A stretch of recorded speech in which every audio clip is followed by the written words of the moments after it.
নমস্কার বন্ধুরা, ২-৪ দিনেই সার লিকুইড তৈরি হয়ে যাবে। লিকুইড সার ২-৪ দিনেই পচে যাবে।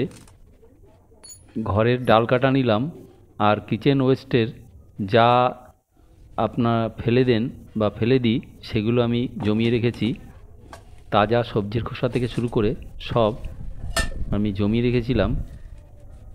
এগুলো দেখছেন সব রেখে দিয়ে বালতিতে দিয়ে দিচ্ছি। এগুলো বস্তায় রাখা ছিল। ২-৪ দিনেই সার তৈরি হয়ে যাবে, যাতে খুব ফল দেবে। আমি প্রত্যেক গাছের গোড়ায় দিই এবং অনেক ফল দেয়। জল দিলাম, ২ মগ ৩ মগের মতো জল দিলাম, দিয়ে এবার ড্রিল মেশিন দিয়ে কাটা করলাম। এইভাবে যখন তৈরি হয়ে যাবে আমি এবার ঢেকে রেখে দেবো ২-৪ দিন।